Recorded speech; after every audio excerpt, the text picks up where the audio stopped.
ఎలా ఉంది bro max movie? So నాకైతే మూవీ గురించి చెప్పాలంటే నాకైతే నచ్చింది బ్రో. అంటే అక్కడక్కడ కొంచెం స్లో పేస్ నరేషన్ ఉంటుంది, బోర్ కొడుతుంది. కానీ మనకు మూవీ చూసి బయటకు వచ్చేసరికి నాకైతే నిజంగానే మంచిగానే నాకు అనిపించింది. సో ఎందుకంటే బ్రో సో మనకేంటంటే ఈ మూవీ కమర్షియల్గాను బాగుంటుంది, క్రిటికల్ క్రైమ్ అంటే మనకు మంచి మెసేజ్ ఓరియంటెడ్ ఎలిమెంట్స్ బాగుంటుంది అనమాట. సో ఓవరాల్గా సో హ్యాపీగా మనం 290 పెట్టినామా లేకపోతే 150 పెట్టినామా, సో థియేటర్లో చూసేంతసేపు నాట్ ఓన్లీ కమర్షియల్గా కాకుండా మనం సొసైటీలో జరిగే అన్యాయాలంతా కూడా బాగా ప్రొజెక్ట్ చేసింది.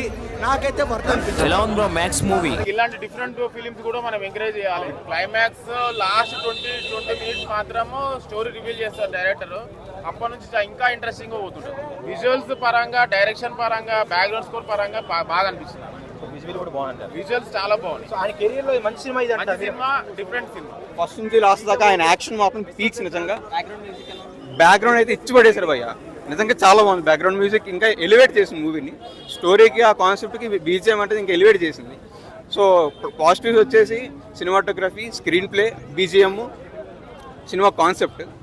నెగిటివ్స్ వచ్చేసి చిన్న చిన్న లాజికల్ ఎర్రర్స్ ఉన్నాయి, బట్ అవి పక్కన పెట్టేయచ్చు. ఓవరాల్గా సినిమా బ్లాక్ బస్టర్ భయ్య. ఈ వీడియో మీకు నచ్చితే లైక్ చేయండి, అలాగే మరిన్ని టాలీవుడ్ అప్డేట్స్ కోసం మా ఛానల్ సబ్స్క్రైబ్ చేసుకోండి.